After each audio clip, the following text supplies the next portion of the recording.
Alors voilà, sur la page 6, on remarque qu'il y a des mots qui sont écrits en rose. Ah ah. Et des chiffres aussi. Tiens, tiens, c'est marrant ça. Alors, avec la flèche noire, on va cliquer à côté de tout pour être certain, à côté de la page, pour être certain que rien ne soit sélectionné. C'est vraiment le réflexe à avoir dans InDesign de vérifier que rien n'est sélectionné. Quand on va faire quoi? Quand on va modifier des styles. Et le fait qu'il y ait un mot qui apparaisse différemment dans un paragraphe, c'est grâce à un style de caractère. Bien sûr, ça aurait pu être fait manuellement, on aurait pu sélectionner le mot et à chaque fois dans la palette caractère dire qu'on veut du bold rose. Mais c'est idiot, parce que si on veut modifier tout après d'un coup, sans le style, ça marche pas. Donc c'est vraiment un style qui a été créé pour que ces mots soient en rose. Ça peut servir à quoi? À faire ressortir un mot dans un texte, aussi à créer un index.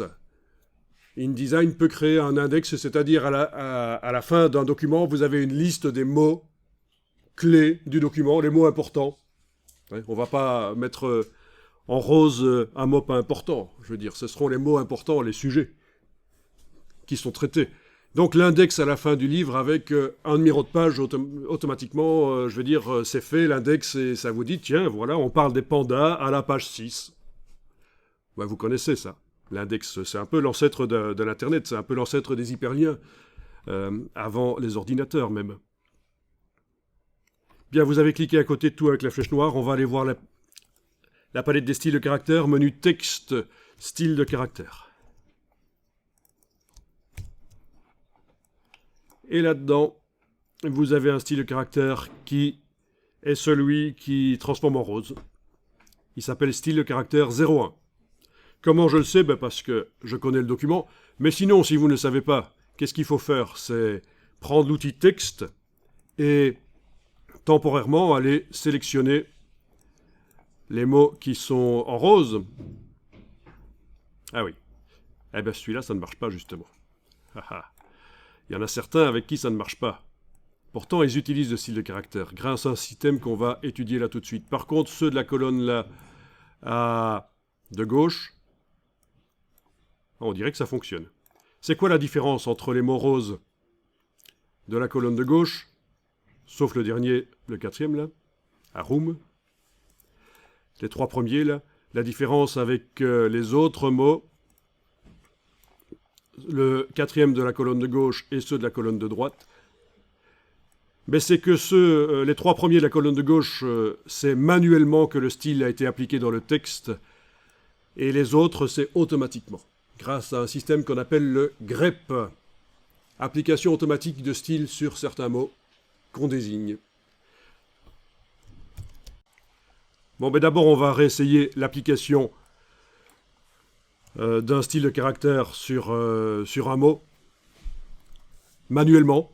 Donc, vous allez prendre l'outil texte.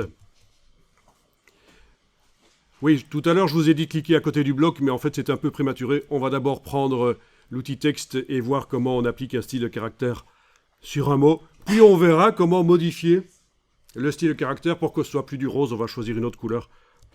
Du gris, par exemple. Bien que ça pose problème, le gris, on va expliquer pourquoi. Donc, outil texte. Vous sélectionnez un mot, pas nécessairement le même que moi,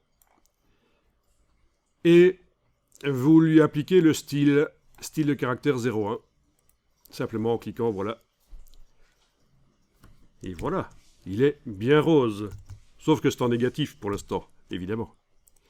Donc, vous prenez la flèche noire une fois que vous avez modifié manuellement un mot dans le texte.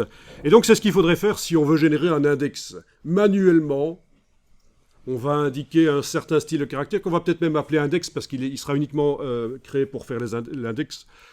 Manuellement, on va sélectionner les mots dans le texte, les mots importants, et leur appliquer le style index pour que l'index puisse se faire automatiquement dans InDesign. Alors là, je suis allé dans un navigateur web, vous n'avez pas besoin d'y aller, je vous montre juste, j'ai juste tapé les mots index, livre, et dans la partie images de Google, il me montre des index.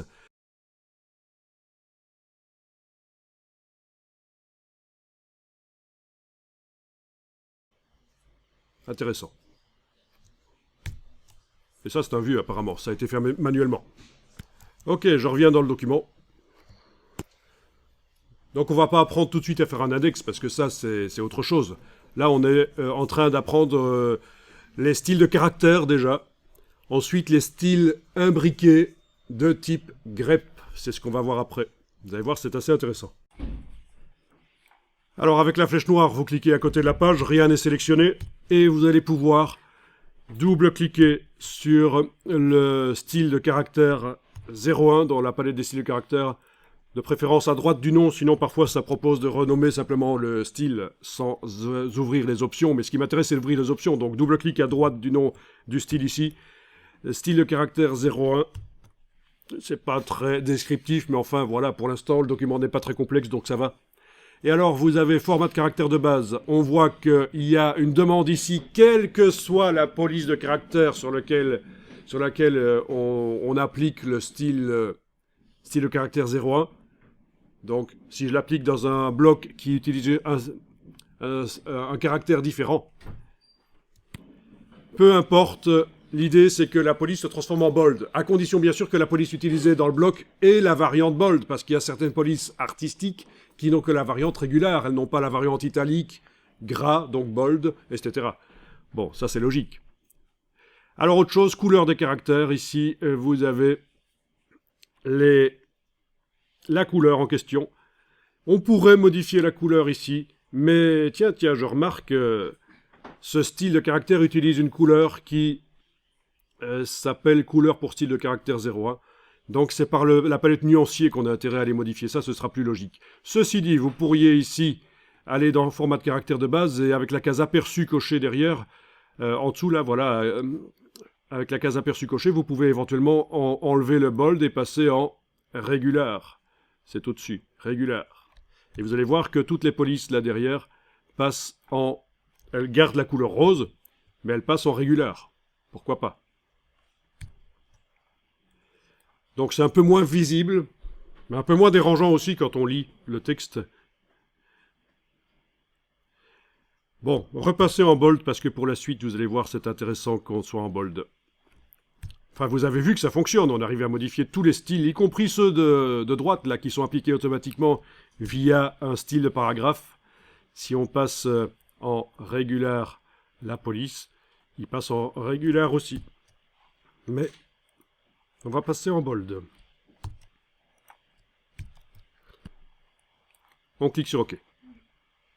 Alors, la couleur. Si on veut changer la couleur, on a vu que dans le style de caractère 01, il y a une couleur spécifiquement pour ce style-là qui a été créée dans la palette nuancier. C'est bien.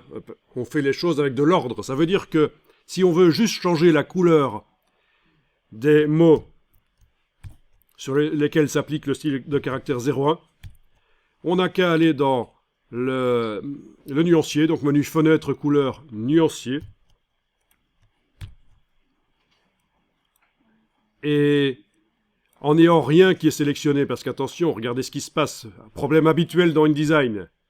Problème habituel, si vous avez un bloc qui est sélectionné, comme c'est le cas ici, et que vous allez modifier la couleur, où est-elle? Elle est dans le bas de la palette nuancier. Je double-clique sur couleur pour style de... Alors, il faut que j'agrandisse la palette. Elle veut pas. Si, elle veut bien. Par la petite case en bas à droite, elle veut bien s'agrandir parce que mes noms de style sont parfois un peu longs. Voilà, couleur pour style de caractère 01. Si on double-clique là-dessus en ayant le bloc sélectionné, bien sûr, il se passe un truc assez atroce. C'est que le bloc reçoit le fond rose. Je clique sur annuler, je fais édition, annuler nuance, donc commande Z sur le Mac, CTRL Z sur le PC, et avant d'aller double-cliquer sur la couleur, je vais m'assurer qu'il n'y a aucun élément sélectionné sur la page, donc avec la flèche noire, on clique à côté de tout, le bloc n'est pas sélectionné, et donc quand on double-clique maintenant sur la couleur ici pour style de caractère 01, voilà. Ça ne transforme pas le fond du bloc en rose puisqu'il n'est pas sélectionné. Alors, vous avez une case aperçue.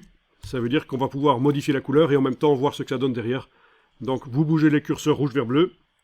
Tiens, c'est bizarre. Du rouge vers bleu, des couleurs RVB dans un document qui peut-être va être imprimé. Non, certainement va être imprimé, parce que c'est un document double page. On n'a pas encore de tablette double page ou de smartphone double page. Si, je sais, ça existe, mais c'est très marginal. Donc, je veux dire, si c'est un document double page de gauche, page de droite, ça veut dire qu'il est destiné, lui, principalement à être imprimé. Donc, problème, parce que ceux qui ont fait des études en infographie le sachent, il ne faut jamais utiliser d'images RVB et de couleurs RVB dans un document InDesign. Sauf que ça fait 15 ans que Adobe dit que vous pouvez le faire et que c'est même mieux. Pourquoi? Parce qu'au moment de l'exportation du PDF, vous allez décider vers quel CMJN vous transformez le document. Le CMJN, ça va dépendre du papier que vous avez choisi sur l'imprimeur. Il va vous dire, tiens, c'est un CMJN Fogra 27 ou Fogra 39 ou Euroscale Coated. Voilà. Donc il n'y a aucun problème d'utiliser des couleurs RVB dans le document, même s'il est destiné à l'impression, si on connaît le système de la transformation du document en CMJN à l'exportation. Alors il y a quelques petits réglages, des choses à connaître aussi au niveau des profils, surtout quand on importe des images qui viennent de Illustrator. Il faut que ce soit synchronisé. Bien sûr, tu as tout à fait raison. Si je choisis une couleur super vive, bien sûr qu'elle va ternir. C'est d'ailleurs ce qui est indiqué ici. Voilà la couleur verte super vive que j'ai choisie. Et elle va ternir au moment d'impression. Mais quoi, c'est un problème? Ben, en plus, la gestion des couleurs fait la conversion d'un espace couleur large vers un espace couleur restreint intelligemment. Il y a plusieurs manières de faire. Perceptuel, saturation, colorimétrie relative, colorimétrie absolue. On choisit la manière dont on passe d'un espace couleur large vers un moins large. Parce que l'idée, c'est que le document, il va peut-être servir aussi à être affiché sur un écran, sur une tablette, un smartphone. Alors, est-ce qu'on va... Parce que parmi tous nos périphériques de sortie, il y en a un particulièrement, l'imprimeur, la presse offset de l'imprimeur, qui est assez pauvre au niveau capacité, est-ce que, dès le départ, on va choisir des couleurs? Alors oui, on peut le faire. Dans certains contextes, c'est préconisé, mais il faut avoir de très bonnes raisons de le faire. C'est un peu comme si tu organises un dîner, on va dire, et tu invites des convives, et tu es amateur de vin, et eux aussi. Hein, vous aimez le bon vin. Ah mais pas de chance, parmi tous les convives, il y en a un qui n'aime pas le vin, lui c'est un buveur de Coca-Cola. Donc tu fais quoi? Ah, il y a un buveur de Coca-Cola parmi mes convives, donc je vais servir du Coca-Cola à tout le monde. Logique? Non, pas du tout. Pourtant c'est ça que la logique est appliquée souvent en infographie. Parmi tous mes périphériques, il y en a un qui est pauvre au niveau performance, et dès lors, quand je crée mes documents, je vais les créer avec des couleurs ternes adaptées à ce périphérique. J'ignore totalement qu'il y a des imprimantes jet d'encre qui impriment plus vif, qu'il y a des écrans qui affichent plus saturés, etc. C'est un peu une mauvaise logique, quoi. C'est une logique des années 90, quoi. Ok. Donc, oui, bonne remarque, c'est intéressant. Mais c'est très difficile. Vous allez rencontrer en entreprise des gens qui vont vous dire non, non, non, un document pour l'impression, jamais en RVB. C'est une erreur majeure. C'est très difficile pour les personnes de remettre en cause leurs connaissances.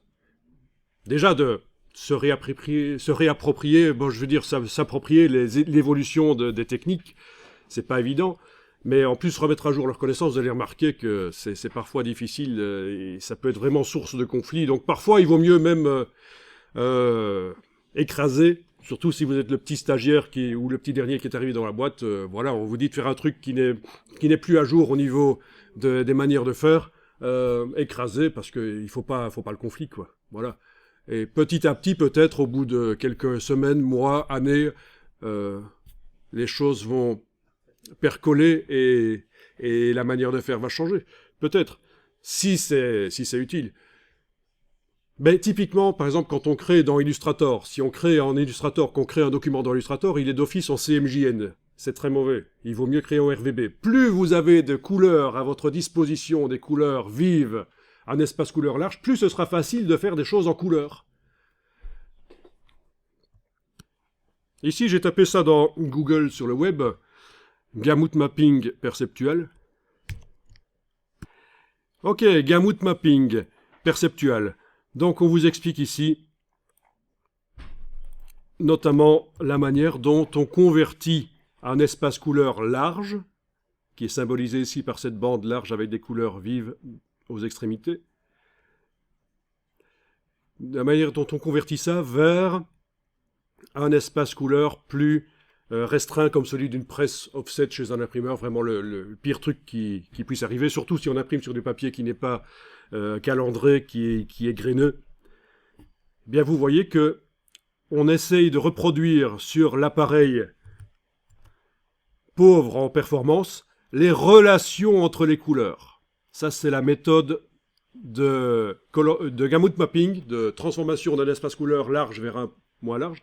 C'est la méthode qui permet de conserver les relations entre les couleurs. Vous voyez, on a les mêmes relations sur les deux espaces, même si celui du dessus c'est un écran, c'est plus large. Ça peut être un écran, c'est plus large. Alors que vous avez une autre manière de transformer, c'est pour ça que je vous disais, il faut choisir la manière qui convient le mieux. Colorimétrique, c'est quand on veut garder les saturations. Quand on a des choses, on veut garder les saturations maximales qu'on soit sur écran ou sur un périphérique plus restreint. Voilà, je ne vais pas m'étendre parce que vous connaissez déjà ça, je pense. Donc, revenons à nos moutons. J'étais en train de modifier la couleur avec rien qui est sélectionné. Finalement, j'ai quitté suite à l'explication, mais l'explication est intéressante. Enfin, beaucoup de choses sont intéressantes. Il faut vraiment, en tant que débutant dans l'infographie, glaner les informations partout où vous pouvez, parce que l'infographie, c'est quand même plus complexe qu'on y paraît si on essaye de bien la faire. Contrairement à ce que beaucoup essayent de faire croire que ce sont des métiers faciles par rapport à d'autres métiers, eh bien non, pas nécessairement. Donc voilà, on voit que la couleur change derrière, oui, ok, parfait, ça peut être bien, ok. Vous mettez ce que vous voulez comme couleur, tant que ça reste lisible. Je vais juste vous dire que si vous choisissez du gris, ou une couleur proche du gris, une couleur qui n'a pas une tendance bien marquée, vous voyez, si à la place du bleu profond, là, j'avais utilisé du gris bleuté, voire même du gris, ça pose problème. Là, par exemple, si je mets 80, 80, 80, la même quantité de lumière rouge, vert, bleu, ça fait du gris. Avec la touche majuscule, je ne sais pas si vous connaissez l'astuce, dans tous les logiciels Adobe, ça fonctionne comme ça, avec la touche majuscule, quand vous créez des couleurs avec les curseurs, là, si vous prenez n'importe quel curseur en enfonçant la touche majuscule, ça bouge les trois et vous modifiez la luminosité de la couleur. Voilà. Donc, déjà là, il y a deux problèmes. C'est vrai que lors de la conversion vers CMJN, les caractères différents là seront imprimés par superposition d'encre cyan magenta jaune noir. Très mauvais.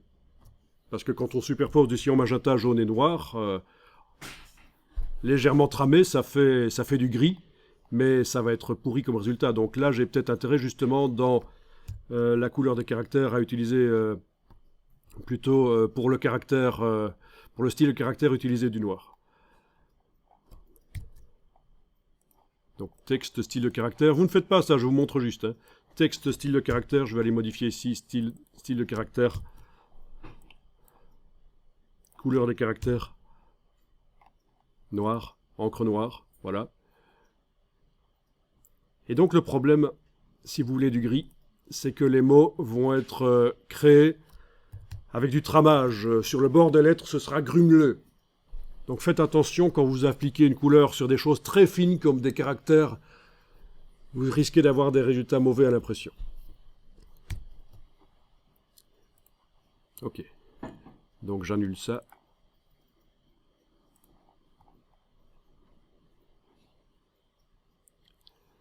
Ok.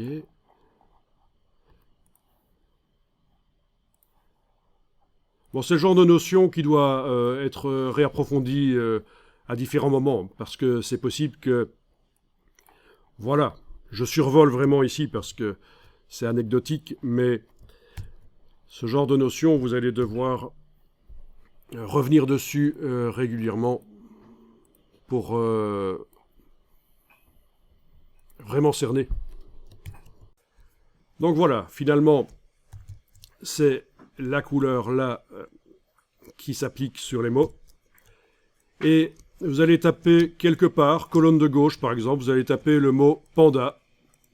Vous mettez le curseur quelque part, panda, voilà. Et qu'est-ce qu'on remarque? Il apparaît tout seul en bleu. Haha. Enfin en bleu, dans la couleur que vous aviez choisie. La couleur du style de caractère.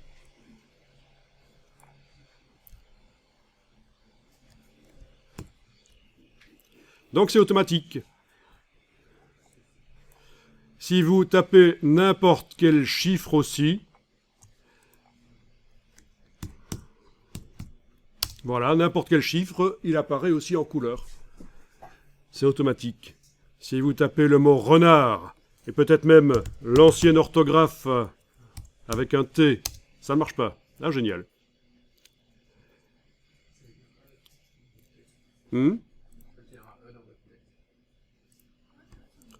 Ça aurait dû le faire. Je vais essayer avec un D.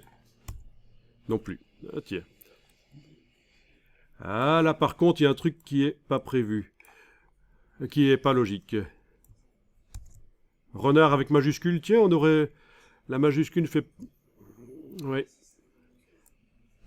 Et avec un T aussi. Oui, oui, d'accord. Donc, au niveau des différentes variantes, là, il y a une subtilité. Quand il est sans majuscule, ça ne marche pas.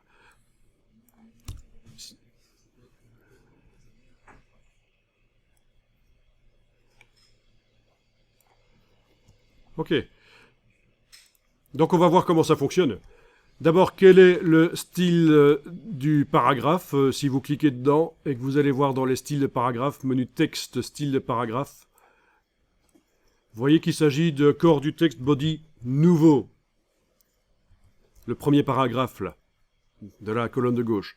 Bien sûr, si vous descendez, là, il y a une mini lettrine qui est insérée automatiquement sur le paragraphe. Si on clique dedans, on voit que c'est une variante du style. C'est corps du texte body nouveau, oui, mais la variante qui inclut une petite lettrine. Le paragraphe tout au-dessus, là, le chapeau, que je ne considérais pas comme le premier paragraphe, en fait, mais c'est réellement le premier techniquement parlant. Quand on clique dedans, corps du texte body nouveau avec grande lettrine. Donc c'est aussi une variante de corps du texte body nouveau. Voilà. Donc, pour répondre à ta question, tu avais donc perdu, ça peut être intéressant pour tout le monde, tu avais perdu le style là. Ouais, peut-être qu'en ayant le curseur là, tu avais cliqué sur un des styles, sait-on jamais, ou...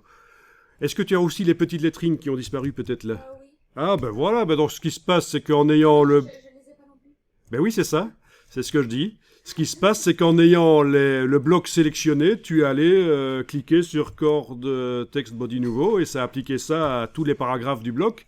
Donc les paragraphes qui avaient des petites lettrines les ont perdus et celui du dessus aussi. Et comment je remets les petites lettres? Donc dans ce cas-là, moi j'annule, mais sinon pour réappliquer le style avec les petites lettrines, bien sûr, il faut prendre le curseur texte et aller cliquer dans le paragraphe et cliquer sur corps du texte body nouveau avec petite lettrine. Et pour celui du dessus, là au-dessus, c'est bien sûr la grande lettrine. C'est le premier paragraphe réellement du bloc, techniquement parlant. Donc avec grande lettrine, et voilà. Oui, il faut faire gaffe à ça. Hein. Quand vous avez un bloc sélectionné et que vous allez chipoter sur un style de caractère ou de paragraphe, ça l'applique sur tout. Vous perdez toutes les différenciations de style. Ça peut être pratique, mais... Voilà, il faut savoir ce qu'on fait. C'est pour ça que je dis bêtement toujours, cliquez avec la flèche noire à côté de la page pour tout désélectionner. Ça a l'air débile, mais c'est important quand on va jouer dans les styles. Sinon, il y a l'autre solution qui consiste à faire un clic droit et demander modifier. Mais un peu dangereux. Normalement, si vous faites clic droit modifier sur un style, ça ne l'applique pas sur l'objet sélectionné, mais je ne jouerai pas avec ça. Alors, je clique avec la flèche noire à côté de tout, rien n'est sélectionné. Je double-clique sur le style parent, puisque c'est le parent des 4 styles suivants, qui ne sont que des variantes, des enfants. C'est du parentage de style. Donc je double-clique à droite du nom du style corps du texte body nouveau, et voyons un peu ce qui se passe au niveau des styles imbriqués. Lettrines et styles imbriqués, je vous dis tout de suite, avant même d'aller dedans, c'est pas ça qu'il faut aller voir. Mais je vous ai dit que le grep est un style imbriqué. Donc, tiens, on voit style imbriqué. On va cliquer là-dessus. Et rien n'a été mis. Là, on ne voit pas le style de caractère qui s'appelait style de caractère 01. On ne voit pas qu'il est appliqué là. Mais non, parce qu'en fait, ça c'est pour les styles imbriqués autres que le grep. Mais pour le grep, le grep, c'est un acronyme qui veut dire c'est une recherche intelligente, automatisée et un remplacement. Là, si vous allez dans style grep, vous voyez des choses. Style de caractère 01 est appliqué 3 fois de 3 manières différentes. Il est appliqué sur le mot panda, écrit de 2 manières différentes, non, de 4 manières différentes. Donc vous avez anda ici, ouais, avec la possibilité que ça commence par un P majuscule ou un P minuscule. Ça, c'est la manière d'écrire les choses pour le grep. C'est bracket ici, c'est parenthèse spéciale avec la barre verticale. Et dans les deux cas, il peut être au singulier ou au pluriel. Le style s'appliquera sur le mot panda. Vous avez le même style qui... Mais ça pourrait être indifférent. C'est pas obligatoire que ce soit chaque fois le même dans la partie style grep. On pourrait mettre différents styles. Vous avez le style qui s'applique aussi sur le mot renard, écrit avec un D ou un T, mais en majuscule. Ça, c'est une erreur. Ça a disparu à un certain moment de l'évolution des versions de ce document. Je ne sais pas pourquoi. Vous avez ici la possibilité qu'il soit écrit renard de ou renarte, toujours avec une majuscule qui commence, au singulier ou au pluriel. Et on a aussi renardo. Normalement, ça s'écrit E-A-U et E-A-U-X. Mais vu qu'on a déjà un E ici, on a été obligé de ruser parce que sinon ça ne marche pas. Voilà. Alors, on pourrait faire un petit test ici. Vous allez prendre... Ça devrait fonctionner comme ça. Parce que normalement, sur le Mac en tout cas, et sur le PC aussi d'ailleurs, si on prend à la place des parenthèses brackets, on prend les parenthèses normales, je pense que ça va marcher aussi. Donc sélectionnez cette partie-là du string, là, de la chaîne de commandes, là. Copiez-la, vous faites un commande-C sur le Mac, CTRL-C sur le PC si vous êtes sur un PC, et vous allez le mettre ici à la place du R majuscule. Voilà. Alors oui, dans InDesign, la parenthèse normale fonctionne, on n'est pas obligé, comme préconisé dans la manière de fonctionner grep, hein, le mode d'emploi grep, on n'est pas obligé de mettre des parenthèses brackets, mais il n'est pas sûr que dans un autre contexte, le grep, voilà, vous serez obligé de mettre des parenthèses brackets comme ça. Parce que le grep, on le rencontre dans plein d'autres logiciels, notamment pour modifier du code web. Pour faire de rechercher-remplacer intelligent de code web, ça peut être utile. Ok, à la place du D et du T, bien sûr, on va mettre un R majuscule et un R minuscule. Voilà. Alors, voyons un peu. Vous avez ça, pas de problème ? Alors, le caractère barre verticale, si vous deviez un jour le mettre sur un Mac, c'est Alt majuscule L. Alt Shift L. Mais vu qu'on l'a obtenu par copier-coller, il n'y a pas de problème là. Ben écoutez, cliquez sur OK, on va vérifier que ça fonctionne ou pas. Parce qu'avec le... Eh bien, on dirait que ça fonctionne. Le mot renard ici est écrit en minuscule. Tout à l'heure, il ne voulait pas recevoir le style. Le style ne s'appliquait pas. Maintenant, ça le fait. Qu'il soit en... avec une majuscule ou une minuscule, ça fonctionne. Avec un T à la place du D, l'ancienne orthographe de renard en vieux François, ben ça marche aussi. Donc vous voyez, on a modifié déjà le style pour que le début du mot puisse être de 2 manières différentes. On commencera rarement une phrase avec le mot renard, quoique. Mais ça peut être un nom de famille aussi, voilà. Le roman de renard ou des choses comme ça, tu vois. Ok. Alors, vous allez enregistrer le document. Parce que je me rends compte qu'on n'a pas enregistré depuis longtemps. Voilà, dans le dossier que vous avez téléchargé des IP, vous enregistrez, je le renomme 205. Donc, toujours en n'ayant rien qui est sélectionné, si vous double-cliquez donc sur le style de paragraphe corps du text body nouveau, à la rubrique style grep, vous voyez qu'on a ici le troisième style grep qui, lui, le style de caractère 01, il s'applique sur tout ce qui est chiffre dans le texte. Et en fait, quand vous créez un nouveau style grep, c'est ce qu'il vous propose d'office. Nouveau style grep ici, si vous cliquez dessus, vous voyez qu'il propose d'office d'appliquer le style que vous allez choisir dans la liste ici, de l'appliquer sur des chiffres. Mais bon, ici on a déjà un style grep qui s'applique sur les chiffres. Si j'en mets un autre qui applique un caractère différent, je pense que c'est le premier qui sera pris en compte. Mais enfin voilà, vous voyez techniquement comment on a obtenu assez facilement, oui, puisque c'est ce qui arrive d'office dans InDesign quand on crée un style grep. Alors celui-là, on va le supprimer, ou alors on clique sur annuler dans la boîte dans laquelle on se trouve.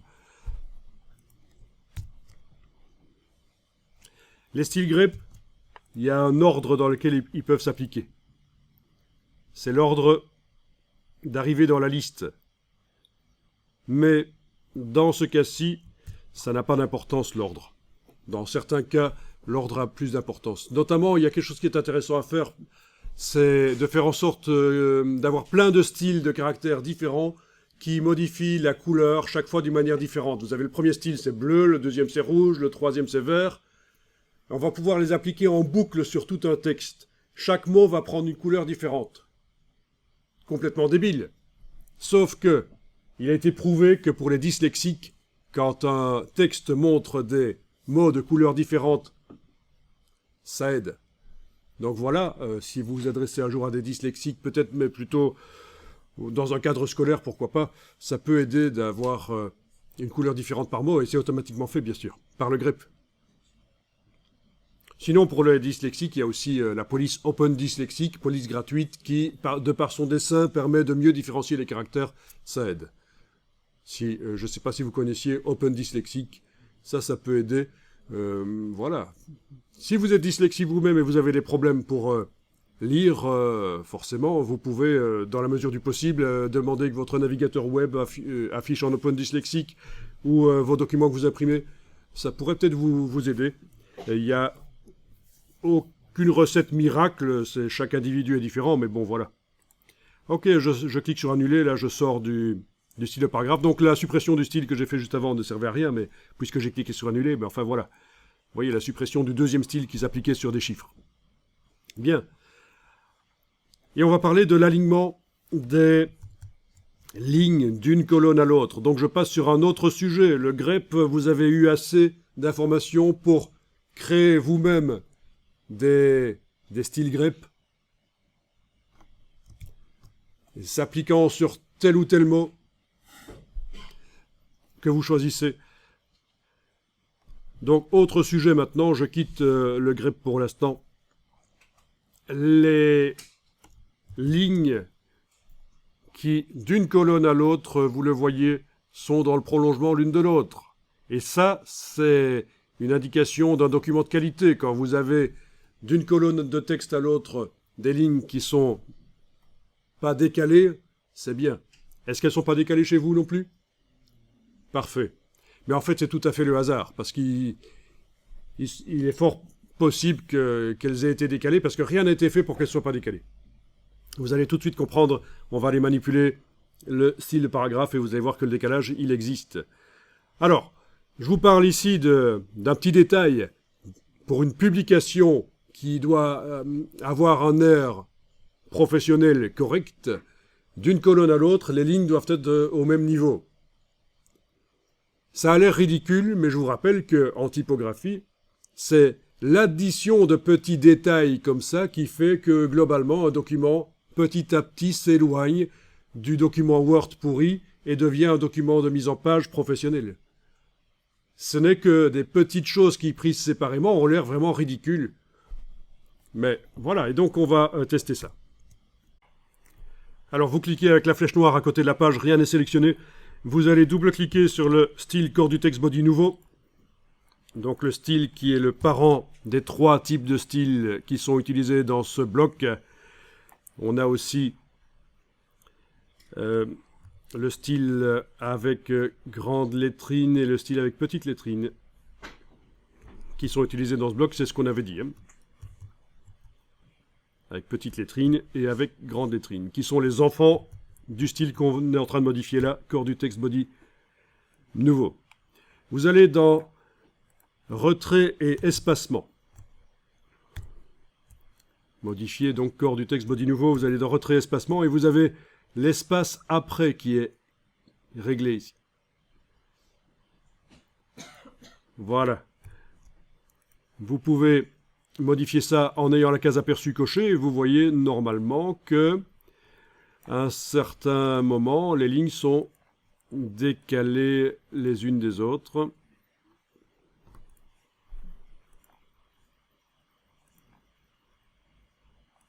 C'est l'espace après paragraphe. Ouais. Voilà. Ça se voit?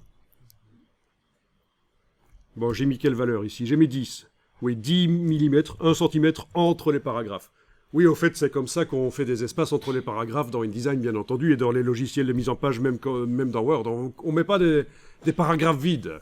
Ne faites pas ça à la méthode Baraki, où pour mettre des espaces entre les paragraphes, vous faites des paragraphes vides. C'est débile. Il faut avoir un minimum de dignité en tant qu'infographiste. Ok. Alors, on va enregistrer le document. 206.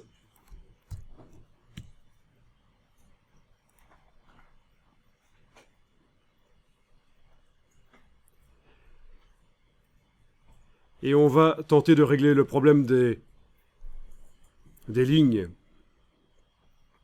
qui ne sont pas l'une en face de l'autre.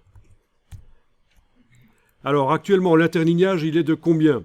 Si je mets le curseur texte quelque part dans un paragraphe, je vois dans la barre contrôle qui est là au-dessus, si vous ne la voyez pas, la barre contrôle, c'est menu fenêtre contrôle. Mais je vois aussi dans la palette des caractères, menu texte caractère, je vois que l'interlignage est à 19 points. Vu que la valeur n'est pas indiquée entre parenthèses, ça veut dire que ce n'est pas un calcul qu'InDesign a fait.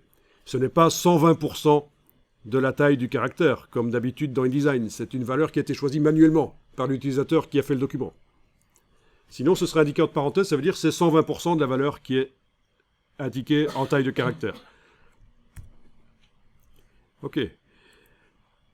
Alors, précédemment, j'ai essayé de faire ça et je n'y suis pas arrivé, ce que je vais vous démontrer là, parce que j'avais installé des fonctionnalités japonaises dans InDesign. C'est gratuit, c'est facile à faire, je peux vous expliquer comment on fait si vous voulez un jour traiter du texte en japonais dans InDesign. On peut ajouter des fonctionnalités japonaises dans InDesign. Mais le problème, c'est que ça a fait disparaître l'option qui permet de justement aligner les lignes l'une en face de l'autre correctement. Donc c'est pas bon.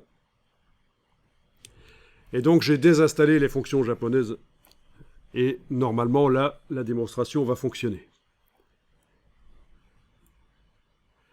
Alors en n'ayant toujours rien sélectionné, vous cliquez à côté de tout avec la flèche noire, vous allez retourner dans le style corps du texte body nouveau et vous allez pouvoir choisir quel interlignage vous voulez mettre entre les lignes. Donc je suis en train de modifier à nouveau corps du texte body nouveau, j'ai bien cliqué à côté de tout sur le bord de la page, sinon ça appliquerait ce style sur tous les paragraphes du bloc, on en a parlé tout à l'heure. Et vous allez donc dans format de caractère de base et vous allez pouvoir avec la case aperçu cochée modifier l'interlignage. Alors, il y a des habitudes au niveau de l'interlignage, mais il y a aussi le fait qu'un document, c'est vraiment votre document et vous avez le droit de faire certains choix. Donc voilà, vous modifiez l'interlignage. Vous pouvez choisir une autre valeur que celle que je vais choisir. Comment être certain que ça va bien donner? Voilà. Moi, je vais mettre 17, par exemple. Mais pour être vraiment certain qu'un atteignage de 17 sur cette police Adobe Garamond Pro avec un corps de 13,5, ça donne bien, il faut que je sorte sur une imprimante laser noir et blanc le document, si c'est un document destiné à l'impression. Ou si c'est pour une tablette, il faut que je le visualise sur une tablette pour vraiment vérifier sur le périphérique de sortie, je veux dire sur du papier. On ne va pas faire une impression chez l'imprimeur, évidemment, mais sur du papier, en tout cas, vérifier que c'est correct. Ok, alors vous notez la valeur que vous avez choisie. Moi, j'ai choisi 17, vous pouvez choisir celle-là aussi, c'est pas obligatoire. Ok. Et on va aller afficher la grille de ligne de base sur laquelle vont reposer les lignes de texte. Donc, on a mis, moi j'ai mis 17 points d'interlignage pour le style corps du texte body nouveau. 17 points.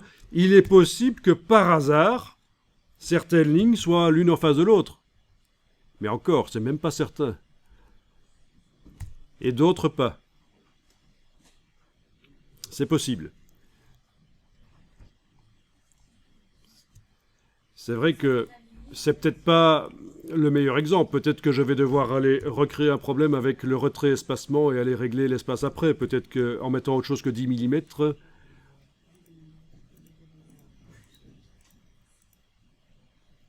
Voilà. Si je mets 2 mm entre les paragraphes. Ok. Là, c'est flagrant que c'est pas aligné. D'accord. Hein? Oui, l'idéal, c'est de choisir des valeurs d'espace après paragraphe et des valeurs d'interlignage qui permettent de voir qu'il y a un problème. Alors voilà. Donc 17 points d'interlignage chez moi. Chez vous, c'est peut-être différent. Vous avez noté la valeur, vous la retenez. Et vous allez dans menu affichage, grille et repères, et vous demandez d'afficher la grille de ligne de base. Affichage, grille et repères, afficher la grille de ligne de base. Vous passez en affichage normal dans le bas de la palette des outils. Icône de gauche si vous avez la palette des outils en 2 colonnes comme moi. Sinon, la touche W, quand on n'a pas le curseur texte dans un texte, la touche W sert à passer du mode aperçu au mode normal. On peut travailler dans InDesign, ça on l'avait dit au tout début, hein, qu'on soit en mode aperçu ou normal, ça ne fait pas de différence, ça dépend de ce qu'on veut faire. Voilà, je suis en mode normal, icône de gauche enclenchée, et vous voyez la grille de ligne de base, vous la voyez? Quand vous zoomez, vous la voyez encore mieux. Voilà, c'est une grille qui a combien d'espace entre les lignes? Ben, on va les vérifier. Il faudrait l'espace soit synchronisé avec le corps du texte, le texte principal du document, qui a un interlignage de 17 chez moi. Chez vous, c'est peut-être différent. Vous avez peut-être choisi différent, mais chez moi, c'est 17. Il faut que l'espacement entre chaque ligne de la grille de ligne de base soit de 17 points aussi. Et on va aller vérifier ça. Vous allez dans le menu InDesign, Préférences, Grille. Et donc, si vous êtes sur un PC, il faudra aller dans le menu Édition, Préférences, tout en bas du menu Édition, Préférences, Grille. Tout ça est cruel, ça nous fait penser au barbecue, les grilles. Mais... Alors, vous avez ici le réglage de la grille de ligne de base et d'autres grilles. La grille du document, qui est une grille des carrés. Des carrés, ça peut servir, mais on ne s'en occupe pas ici. Les grilles, on demande qu'elles soient en arrière-plan, oui, derrière les blocs. Quand les blocs ont de la couleur, la grille ne sera pas visible. Si ceci est coché, mais mon bloc texte n'a pas de couleur, donc il me laisse voir la grille pour l'instant, pas de problème. Le début, ben c'est le début de la grille sur la page, mais ce qui m'intéresse, c'est ici le pas. On va indiquer 17 de pas. Ok. Et là, normalement, on a modifié les choses. On a 17 points. Et vous voyez que tout de suite, le problème est réglé. Non, je rigole. Il y a encore une chose à faire. Ben oui, là, on vient juste d'indiquer que la grille de ligne de base a la même valeur que l'interlignage du texte principal. Il va falloir maintenant indiquer que le texte principal doit se caler sur la grille. Donc, toujours en n'ayant rien qui est sélectionné, vous cliquez avec la flèche noire à côté de tout. Vous allez maintenant modifier le style de paragraphe, parce que c'est là qu'on va pouvoir l'indiquer, dans le style de paragraphe. Corps du texte body nouveau, voilà. Et ici, à retrait et espacement. Donc dans le style corps du texte body nouveau, retrait et espacement, vous avez ici la possibilité de faire en sorte que toutes les lignes du paragraphe qui utilise ce style se calent sur la grille. Dès que je choisis ça avec la case aperçu cochée en bas à gauche, on devrait voir derrière que ça marche. Et alors typiquement, si vous faites ça sans avoir réglé avant la grille, vous risquez d'avoir le texte qui se met sur une ligne sur deux. Il y aura une ligne sur deux qui sera vide, parce que la grille de ligne de base sera trop pas assez grande pour que le texte puisse se mettre sur chaque ligne. C'est en général ce qui arrive aux débutants. Ils oublient, ils essayent de faire ça, mais ils oublient qu'il faut aller régler la grille pour que ce soit synchronisé avec le texte principal. Voilà. Aligner sur la grille toutes les lignes. OK. Je vous montre que dans la palette paragraphe, menu texte paragraphe, donc vous connaissez la différence entre les paragraphes et les styles de paragraphe. Paragraphe, c'est une palette qui sert à mettre au point des styles, à modifier manuellement un texte et on peut en faire un style après. Et les styles, c'est pour appliquer ce style-là à différents paragraphes. Donc dans la palette paragraphe, qui est vraiment l'outil pour concevoir les styles, vous avez ici l'icône, c'est là que ça se passe. Et c'est ça qui manquait dans ma version japonaise de InDesign. Maintenant que j'ai retiré les fonctionnalités japonaises, mais peut-être qu'il était possible de le faire et que j'ai pas compris, j'ai pas eu le temps de regarder sur Google exactement comment récupérer cette fonction malgré que mes fonctions japonaises étaient dans InDesign. Alors vous allez enregistrer le document, on enregistre numéro 207.